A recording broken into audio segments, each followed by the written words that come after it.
I realized that when I looked at this car late yesterday that it had bugs on the back window. And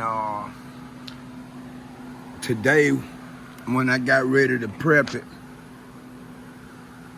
I saw it, but I didn't see it. I didn't think it was that many bugs on here. And I was gonna get it off before I started buffing the car. So the first thing I'm gonna do, I got some up here. I'm gonna use a DA machine and hit up here where they at. And then I'm gonna get the bugs off the back windshield before I go over it with the paint enhancement and do the leather protection and fabric protection. So the first thing I'm gonna go ahead and do is get the bugs out. I don't wanna do the paint enhancement then get the bugs off in it, whatever chemical I have to use to get the bug stains out, because I'm not using bug stain remover, because I will have to prep this area again. So I'm gonna work around that.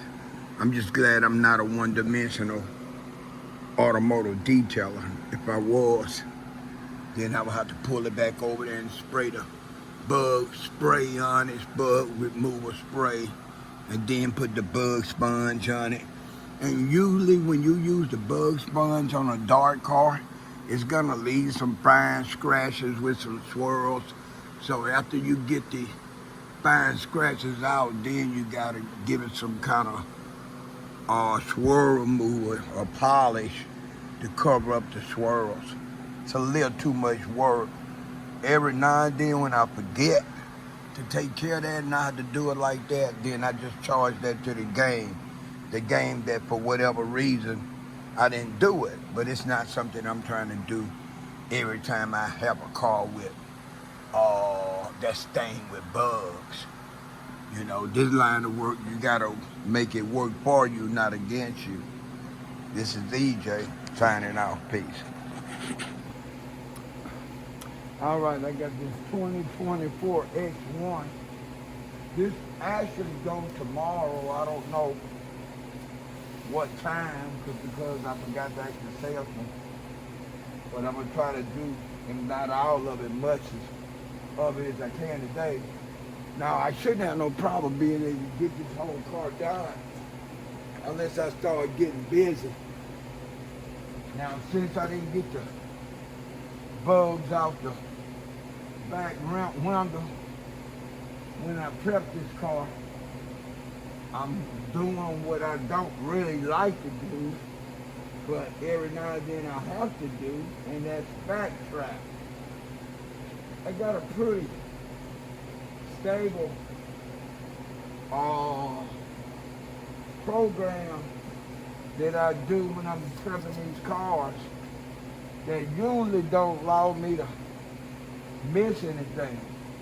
But every now and then I get overwhelmed with work, and I might just, his car wasn't that dirty, the body wasn't, the rim wasn't like it been ran through the car wash prior, or maybe even it just happened to come in on the truck during a time where it wasn't raining or sand or salt down on the streets. I have no idea why this car wasn't as dirty as all the other cars, but I'm actually glad. So I'm going back to get the bugs off the back window before I start doing any paint enhancement. I don't want to have to go back over this and mess up my paint enhancement that I'm gonna put on the top bumper and the tailgate of this vehicle. Because this chemical to get on it actually strip off the wax that I put on it.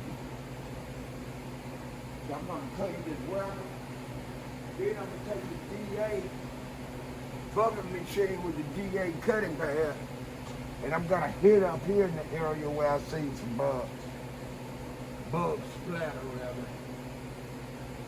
Then after that I'll be ready to start doing a paint enhancement on the whole car.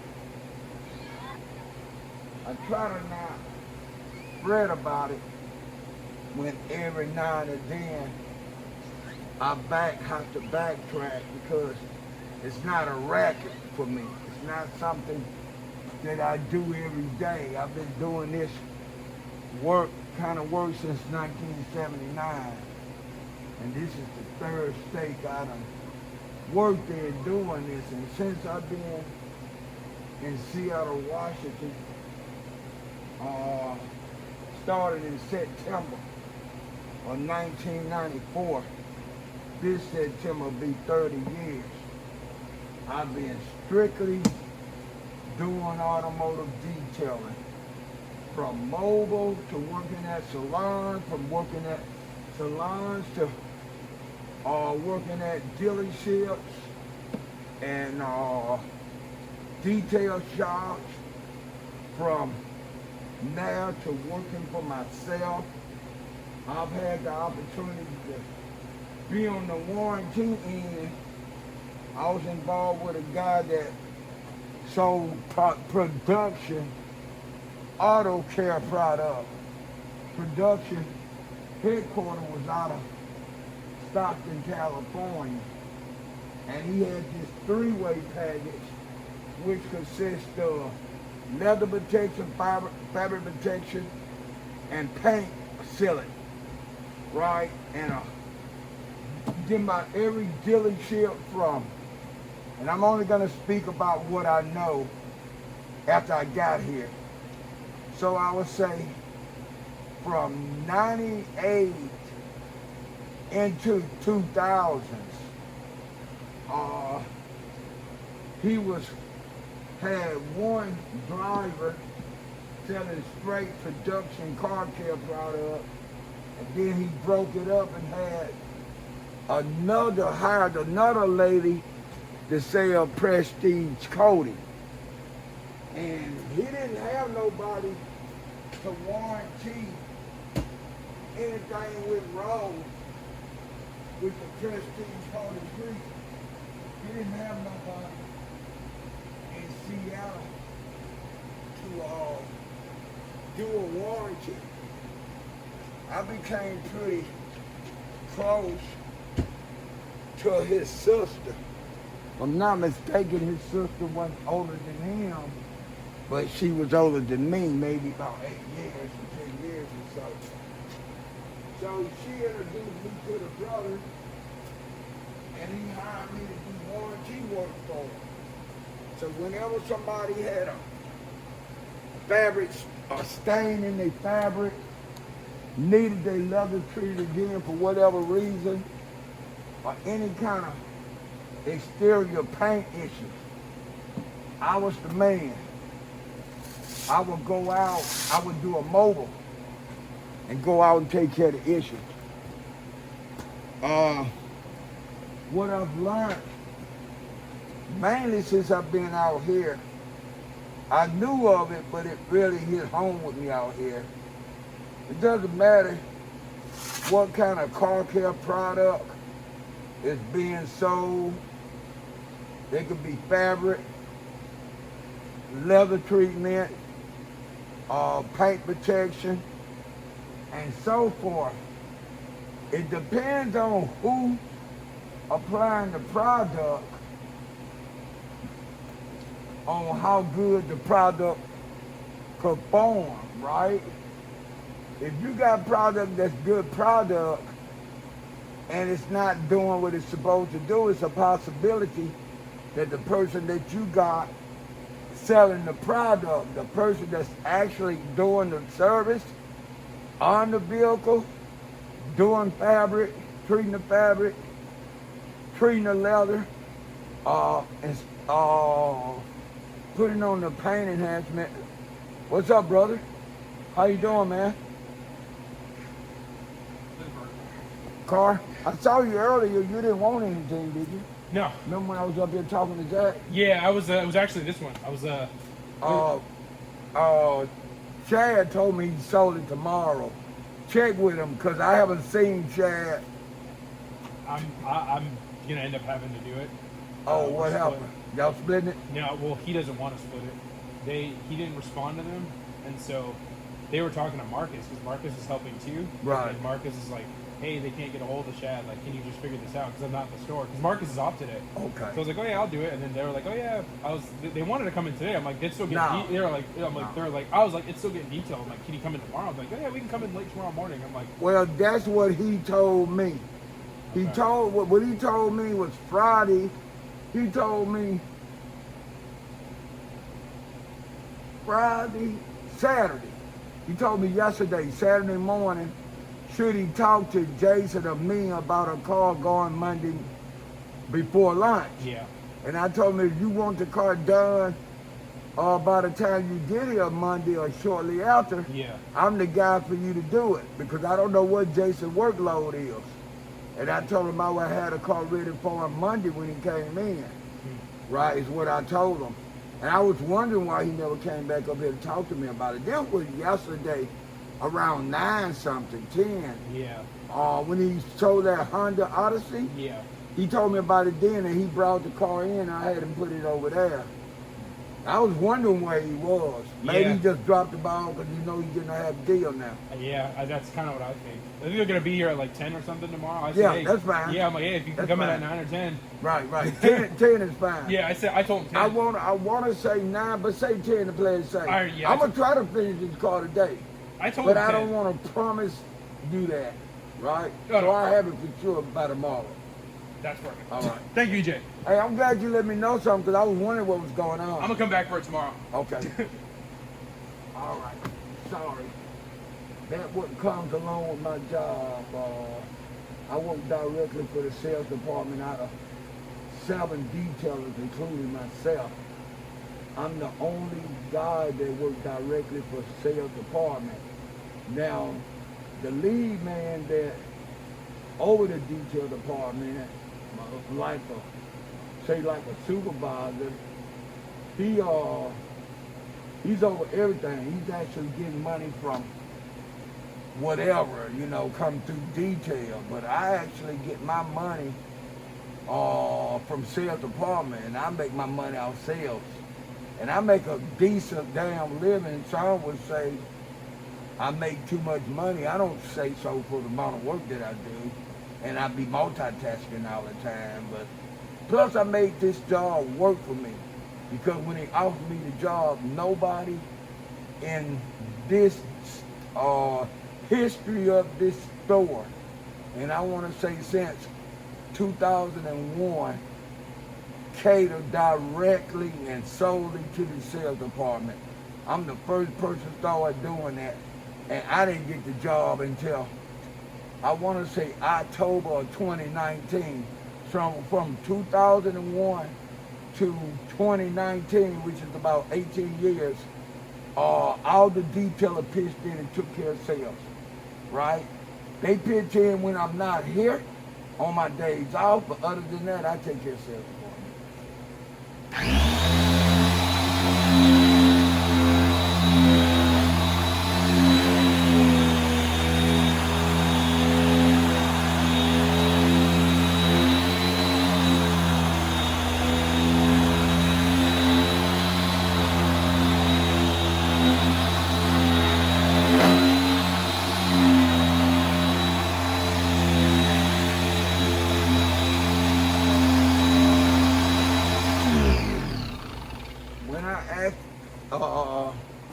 When I was offered the job, and I asked them to give me an estimate on how much money they thought I could make, like I said, they said they didn't know. Nobody had the job, had never done the job they offered me. And they said, but if you ain't making the money you want to make doing it, then you can go back to doing used cars and you go back doing some customer pay. So I'm a hustler. I started hustling at the age of 12 years old when my family moved into Mobile, Alabama, Orange Grove Housing Projects community. I started rolling dice, playing cards. I sold the Beacon newspaper, which is the black community newspaper. I did a little everything to make some money, and then in '74 I got my first summer job. So I applied my ability to hustle like I've been doing ever since I've been 12 into doing this job. Now I already know how to detail. I've been detailed since 1979. And to be honest, they couldn't have gave this job to a better person, because a part of this job is I've been working on Sundays for 6 years, right? I put myself in position to get on Friday and Saturday as detailers from the old regime that was here in 2018 when I first started here, started to quit, move on. I started changing my days until I got on Friday and Saturday. Now I work Thursday, Friday, Saturday, Sunday, and Monday. And I've been working Sunday over 6 years. I've been working Saturday, I would say,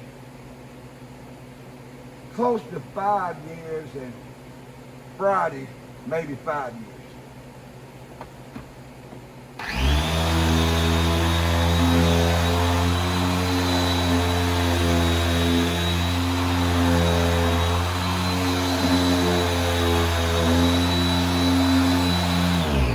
Now, I done showed that this job can make some money, can make a living on a person. They know how to work it. Now, some of the other detailers came waiting till I'm gone to make it do what it do for them.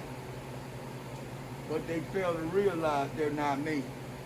I'm not them and they ain't me. And the sacrifices I made, like I said, working all those Sundays, staying late, and being dependable to a point where sales know that they're gonna be here, the salesmen don't have to worry about me. I think I missed 2 Sundays since I've been on Sunday for 6 years. I'll be nice and say I missed 3 Sundays in 6 years.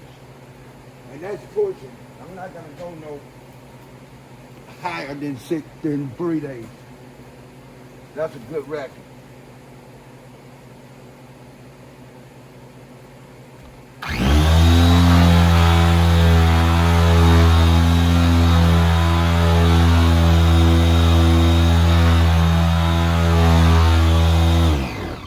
Okay, I'm gonna get shot up to where I could go forward, but I want to take this time to say and apologize. It will be time since all my detail work is done between Thursday and, like I said, Thursday or Monday. Thursday through Monday is when my detail work is done.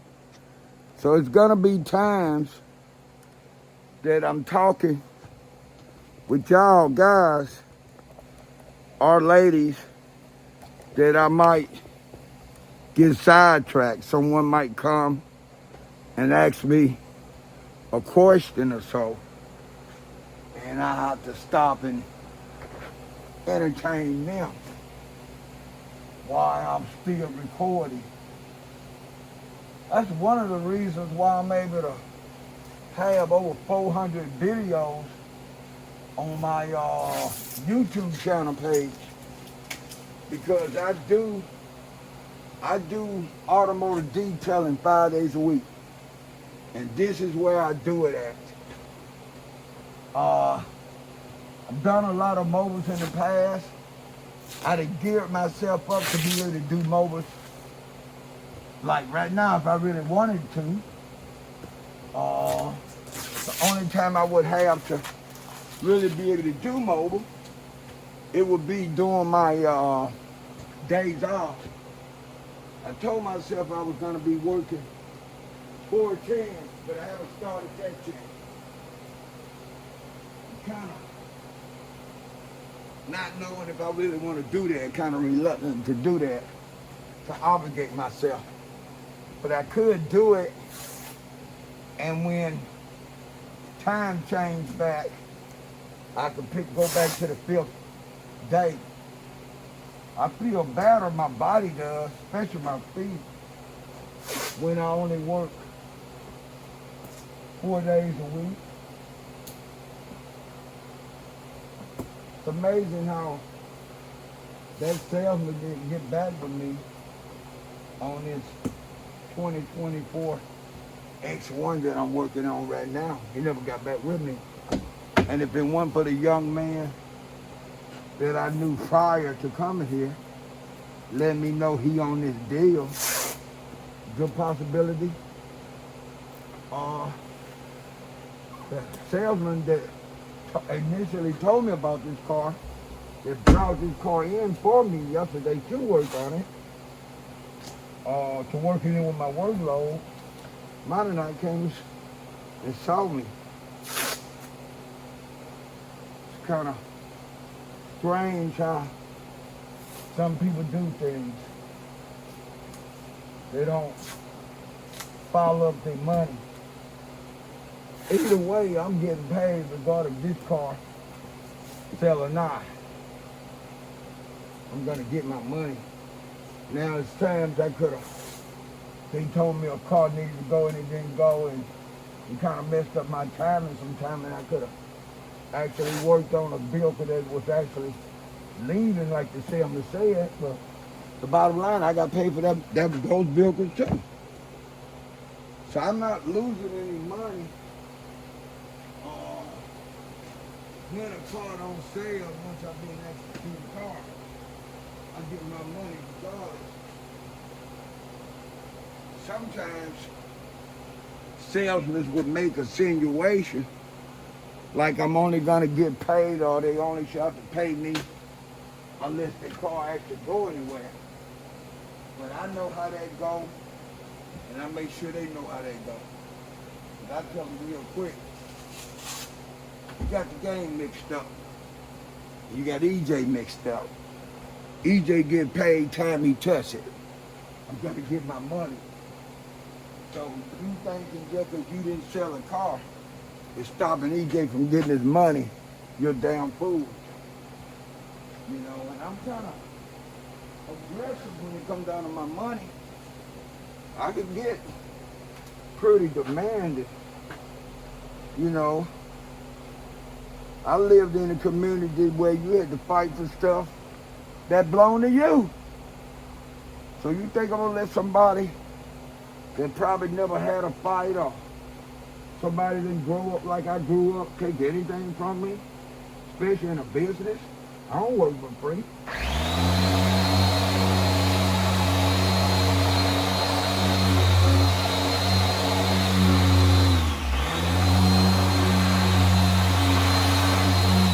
You know what, I'm gonna rephrase that.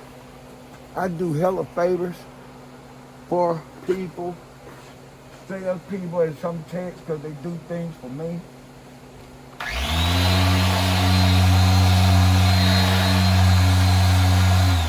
And if you tell me about something that's supposed to pay me some money, I'm looking for the money. I guess that's the best way to say that.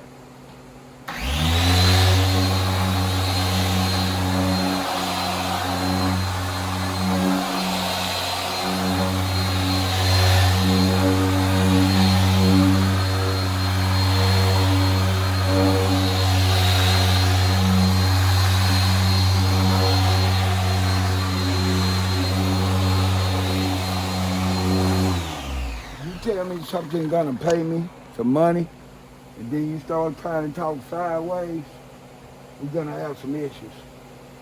Cause I don't mess around and come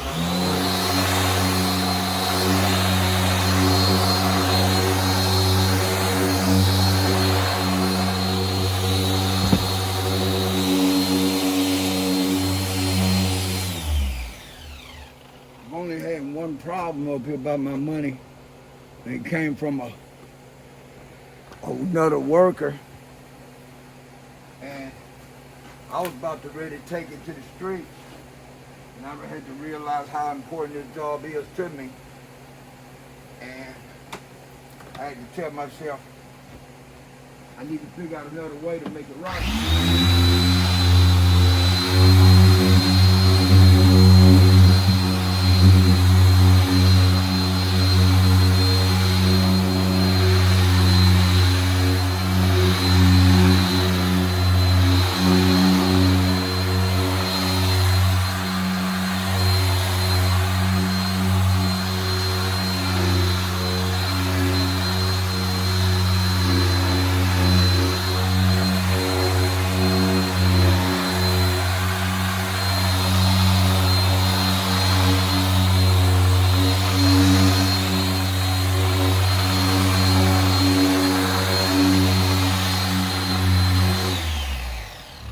this kind of chicken shit that the salesman didn't come back and tell me what was going on with this car.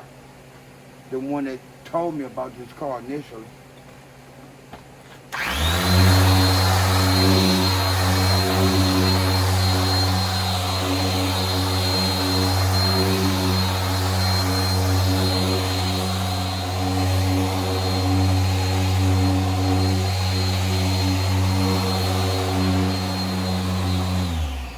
Probably got mad when he realized he got to split the deal, but they ain't got nothing to do with me. But that's all right. I know what's going on with it now. The man that told me.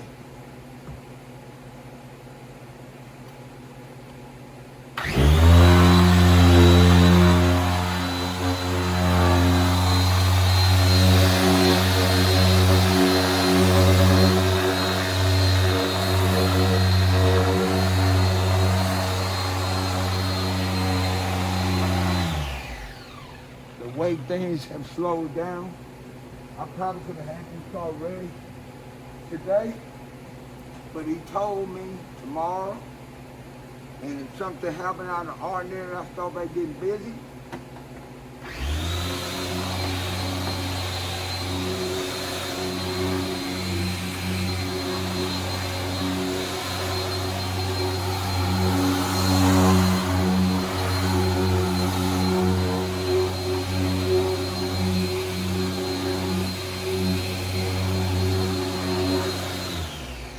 I might not be able to finish this car.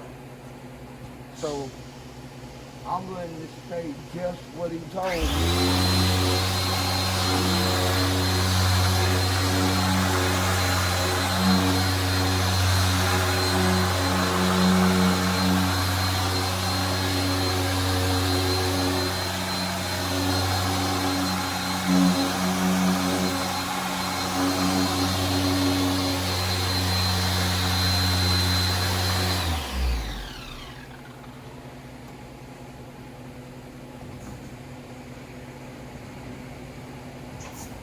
What's up, my man? How are you? All right. I just put you up. It ain't so? Right. Oh, okay.